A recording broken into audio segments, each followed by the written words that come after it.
ಕೋಟಿ ಕೋಟಿ ಆಸ್ತಿ ಮಾಡಿದ್ದ ಅವರಿಗೆ ಇದ್ದದ್ದು ಒಬ್ಬನೇ ಮಗ. ಅದೇ ಪುತ್ರ ಆರ್ಸಿಬಿ ಮಹಾ ದುರಂತಕ್ಕೆ ಬಲಿಯಾಗಿ ಮಣ್ಣಾಗಿದ್ದಾನೆ. ಆ ತಂದೆ ಮಗನ ಸಮಾಧಿಯನ್ನೇ ತಬ್ಬಿ ಕಣ್ಣೀರು ಹಾಕ್ತಿದ್ದಾರೆ. ಮತ್ತೊಬ್ಬರು ಸಮಾಧಿ ಮುಂದೆ ಕೂತು ಬಿಕ್ಕಳಿಸ್ತಿದ್ದಾರೆ.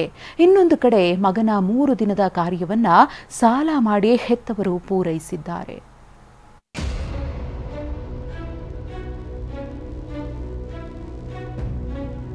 ಇದೇ ಜಾಗದಲ್ಲಿ ನನ್ನ ಮಗನ ಮಲಗಿಸಿದ್ದೀನಿ.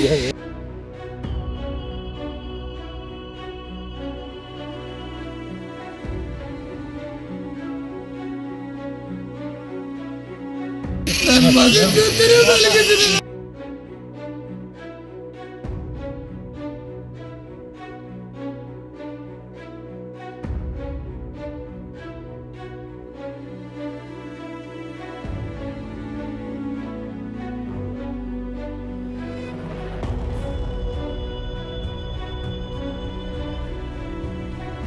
ಕಣ್ಣೆದುರೇ ಓಡಾಡ್ತಿದ್ದ ಮಗ ಮಣ್ಣಾಗಿ 3 ದಿನವೇ ಉರುಳಿದ್ರು ಅಪ್ಪನ ಆಕ್ರಂದನ ಮಾತ್ರ ಕಡಿಮೆ ಆಗ್ತಿಲ್ಲ.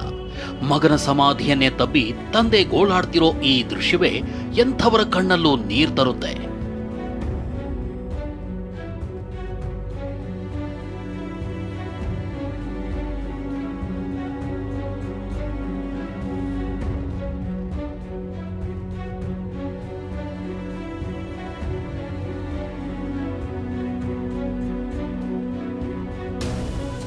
ಇದು ಒಬ್ಬರ ಗೋಳಿನ ಕಥೆಯಲ್ಲ. ಆರ್ಸಿಬಿ ಅಭಿಮಾನಿಗಳ 11 ಮನೆಗಳಲ್ಲೂ ಇದೇ ಪರಿಸ್ಥಿತಿ.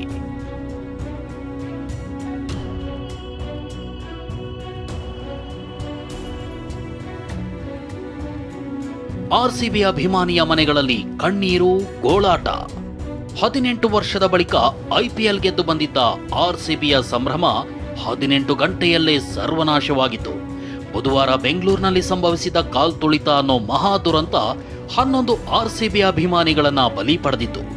ಈ ದುರಂತದಲ್ಲಿ ಹಾಸನ ಮೂಲದ ಭೂಮಿ ಕೂಡ ಪ್ರಾಣ ಬಿಟ್ಟಿದ್ದ. ಒಬ್ಬೇ ಮಗನನ್ನ ಹೊಂದಿದ್ದ ತಂದೆ ಲಕ್ಷ್ಮಣ್ ಇನ್ನೂ ದುಃಖದಿಂದ ಹೊರಬಂದಿಲ್ಲ.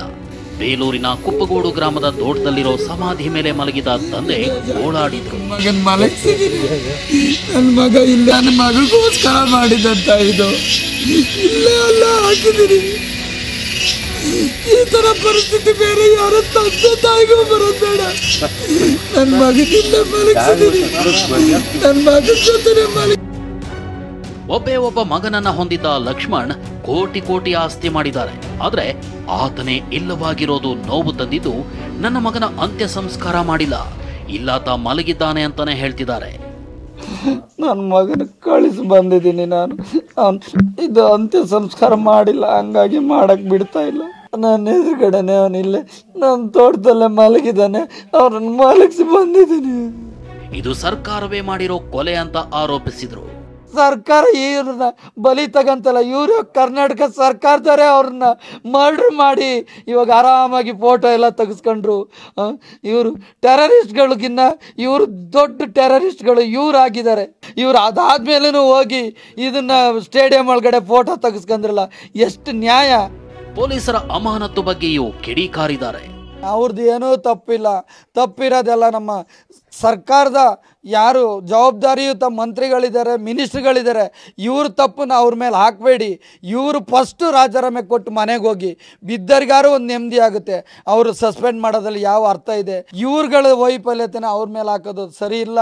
ಇತ ಮಂಡ್ಯ ಜಿಲ್ಲೆ ರಾಯಸಮುದ್ರದ ಪೂರ್ಣಚಂದ್ರನ ತಂದೆ ಕೂಡ ಮಗನ ಸಮಾಧಿ ಮುಂದೆಯೇ ಕೂತು ದುಃಖಿತರಾಗಿದ್ರು.